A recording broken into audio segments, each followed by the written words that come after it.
2014년도 1월 카드사 개인정보 유출 사건을 기억하십니까?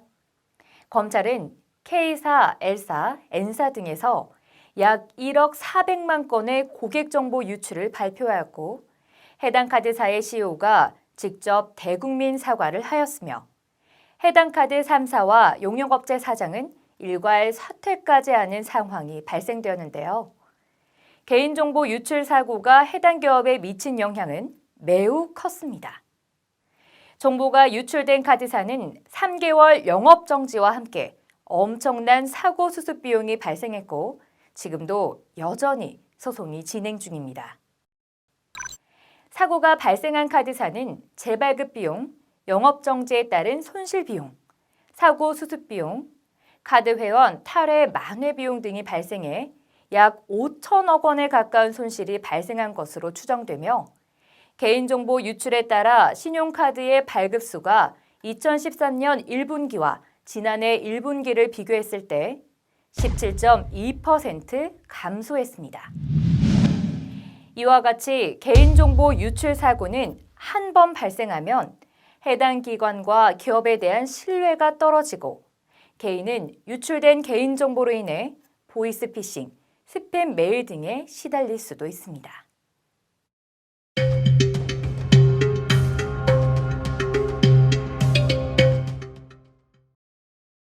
먼저 개인정보보호법에서는 개인정보 처리자에게 어떤 사항을 요구하고 있을까요? 개인정보 처리자는 처리 목적을 명확하게 하고 꼭 필요한 최소한의 개인정보만을 수집하고 목적에 맞도록 수집을 해야 합니다. 수집된 개인정보는 처리 방법 및 종류에 따라 안전하게 관리해야 하며 정보 주체가 개인정보 열람을 요구할 경우 정보 주체의 권리를 보장해야 합니다. 또한 개인정보의 익명 처리가 가능한 경우에는 익명에 의해서 처리될 수 있도록 하고 책임과 의무를 준수하고 실천함으로써 정보 주체의 신뢰를 얻기 위해 노력해야 하겠습니다. 개인정보는 수집 및 이용, 저장 및 관리, 위탁 및 제공, 그리고 파기의 라이프 사이클이 있습니다.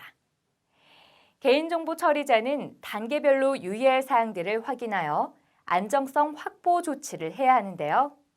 그럼 지금부터 각각에 대해 살펴보도록 하겠습니다.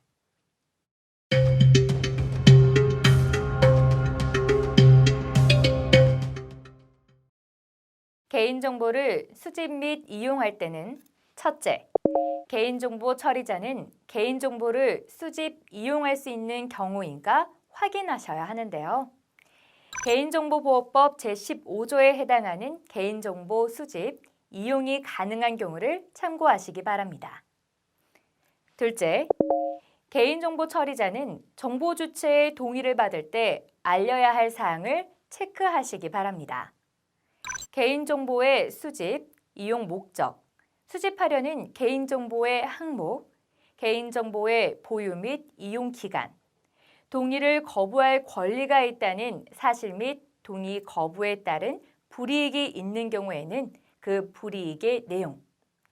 이 4가지 사항을 반드시 알리고 동의를 받아야 하며 4가지 사항 중 어느 하나의 사항을 변경하는 경우에도 이를 알리고 동의를 받아야 합니다.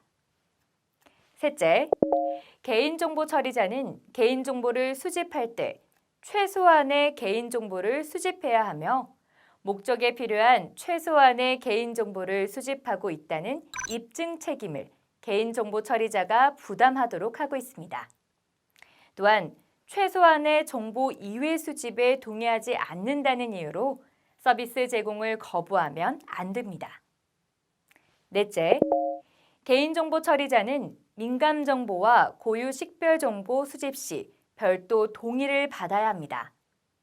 민감정보는 정보 주체의 사생활을 현저히 침해할 우려가 있는 개인정보로서 사상, 신념, 정치적 견해, 건강, 성생활 등입니다. 고유 식별정보는 주민등록번호, 운전면허번호, 여권번호, 외국인 등록번호입니다. 이러한 민감정보 및 고유 식별정보는 원칙적으로 수집이 금지되어 있으나 다른 법령에 근거를 하거나 별도의 동의를 받아 수집할 수 있습니다. 다만 주민등록번호는 법 제24조의 2에 따라 법령상 구체적인 근거가 있는 경우에 한하여 처리가 가능합니다. 업무를 진행하다 보면 주민등록번호 수집이 반드시 필요하지 않음에도 불구하고 관행적으로 수집, 이용되는 경우가 종종 있습니다. 2014년도 8월 7일부터 시행된 주민등록번호 수집 법정주의로 법령에 근거하지 않는 주민등록번호 수집 및 처리는 원칙적으로 금지하고 있습니다. 그럼 주민등록번호 대신 사용할 수 있는 본인 인증 방법인 아이핀과 마이핀에 대해 살펴볼까요? 아이핀은 인터넷상에서 주민등록번호를 대신하여 아이디와 패스워드를 이용해 본인 확인을 하는 수단입니다. 아이핀 아이디와 패스워드를 이용하면 웹사이트에 더 이상 주민등록번호를 이용하지 않아도 회원가입 및 기타 서비스의 이용이 가능합니다. 웹사이트에 자신의 주민등록번호를 제공하지 않아도 되므로 주민등록번호 유출의 위험을 크게 줄일 수 있기 때문에 보다 강화된 본인 확인 방법이라고 할 수 있습니다. 또한 단일 웹사이트 내에서 회원의 중복 가입 여부를 확인할 수 있으며 아이핀 본인 확인 기관에서 제공하는 식별 정보로 아이핀 도입 기관 간의 회원을 식별할 수 있습니다. 마이핀은 인터넷이 아닌 오프라인에서 본인을 확인하는 수단으로 주민등록번호 대신 사용하실 수 있습니다. 일상생활에서 본인 확인의 불편을 최소화하기 위해 행정자치부가 만든 것이죠. 주민등록번호 그리고 아이핀과 마이핀을 비교한 표를 확인해 보시기 바랍니다. 영상을 통해 특정인 식별이 가능한 경우도 개인정보로 규정하고 있어 임의의 정보 주체에게 영상정보 처리기기가 설치되어 촬영되고 있다는 사실 고지로 개인정보 침해되는 것을 방지해야 합니다. 영상정보 처리기기의 설치 및 운영 시 공개된 장소에 제한된 목적으로만 설치가 가능하고 녹음 기능이나 설치 목적과 다른 목적으로 이미 조작하거나 다른 곳을 비추는 행위를 금지하고 있습니다. 또한 영상 정보 처리 기기 설치 시에는 보기 쉬운 곳에 안내판을 설치해야 하며 설치 근거 및 설치 목적 등이 포함된 관리 방침을 마련하여 공개하여야 합니다.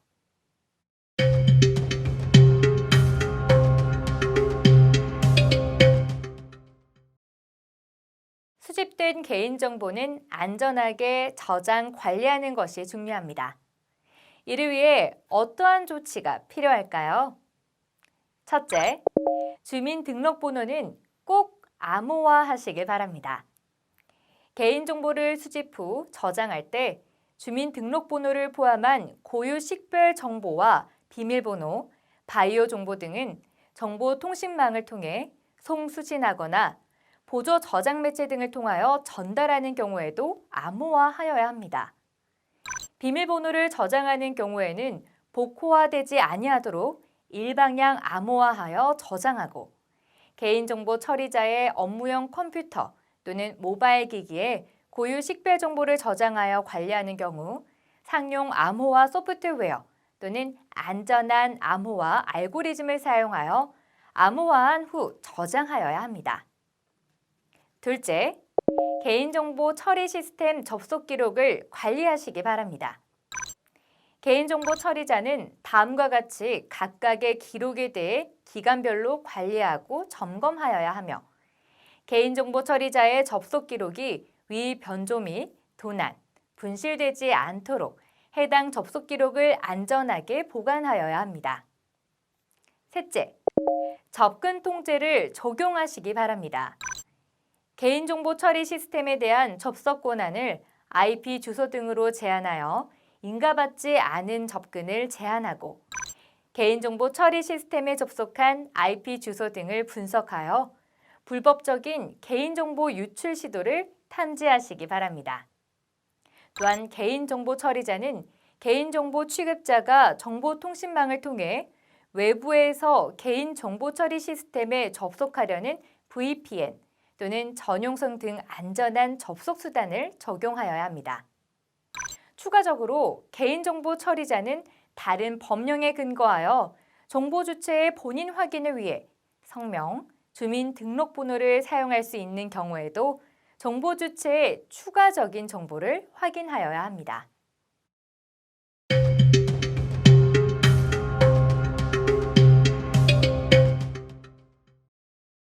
개인정보의 제3자 제공과 업무 위탁은 외부의 제3자에게 개인정보를 제공한다는 점에서 유사해 보이지만 업무의 성격과 책임에서 차이를 보이고 있습니다. 개인정보의 제3자 제공이란 개인정보를 제공받는 측의 목적을 위해 개인정보가 제공되는 것을 말하며 일단 개인정보가 제공된 이후에는 개인정보를 제공받는 측의 개인정보의 관리 감독 책임이 있습니다.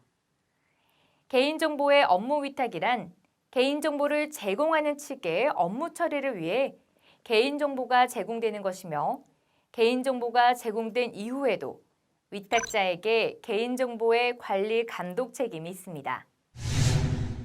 개인정보의 제3자 제공 시 유의사항이 있는데요. 개인정보를 제3자에게 제공 가능한 경우를 확인해야 합니다. 개인정보의 제3자 제공에 대하여 정보 주체의 동의를 받을 때에는 다음의 사항을 정보 주체에게 알려야 합니다. 다음 중 어느 하나의 사항을 변경하는 경우에도 이를 알리고 동의를 받아야 합니다. 여기서 중요한 키포인트는 수집한 개인정보에 대해 당초 수집 목적 범위를 초과하여 이용하거나 제3자에게 제공해서는 안 된다는 것입니다. 그럼 개인정보의 업무 위탁 시 유의사항은 어떤 것들이 있을까요? 개인정보보호법 제26조에는 개인정보 처리자가 제3자에게 개인정보의 처리 업무를 위탁하는 경우 다음의 내용을 문서에 포함하도록 하고 있습니다. 개인정보 업무를 위탁한 경우 위탁자 홈페이지에 개인정보 처리 방침에 위탁하는 업무 내용과 수탁자를 공개해야 하며 수탁자가 개인정보를 안전하게 처리하는지를 감독해야 합니다. 또한 개인정보 보호교육을 통해 위탁한 개인정보가 위탁 업무 범위를 벗어나서 사용하지 않도록 인식 개선을 철저히 하여야 합니다. 수탁자가 위탁받은 업무와 관련하여 개인정보를 처리하는 과정에서 개인정보보호법을 위반하여 발생하는 손해배상 책임에 대하여 사용자 책임도 부담하게 됩니다. 따라서 업무 위탁을 계약할 때는 반드시 문서를 통해서 법률에서 요구한 개인정보 보호 의무 등을 명시해야 하고 외부로 위탁 사실을 공개해야 하며 수탁자에 대해 관리 감독을 수시로 해야 합니다.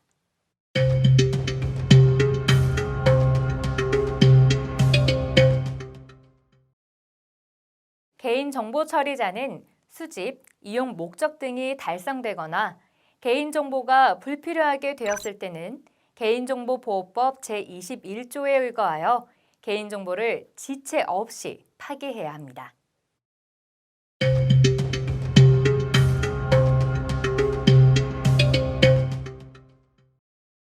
정보 주체는 자신의 개인정보를 보호받아야 할 권리로 인식하고 스스로를 보호하기 위하여 법률에 근거하여 자신의 개인정보에 대해 열람, 정정 및 삭제, 처리 정지 등을 개인정보 처리자에게 요구할 수 있습니다. 이때 개인정보 처리자는 다른 법령의 근거 혹은 특별한 사유가 발생 시 거부할 수 있으며 그 사유를 통보할 수 있습니다. 다음은 개인정보를 안전하게 관리하지 않아 개인정보 유출이 발생했을 경우 어떠한 손해를 배상해야 되는지 책임에 대해서 살펴보도록 하겠습니다.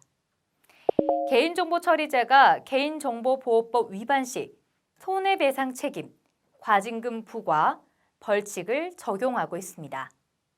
먼저 손해배상 책임은 개인정보 처리자가 개인정보보호법을 위반한 행위로 정보 주체가 손해를 입으면 개인정보 처리자에게 손해배상을 청구할 수 있습니다.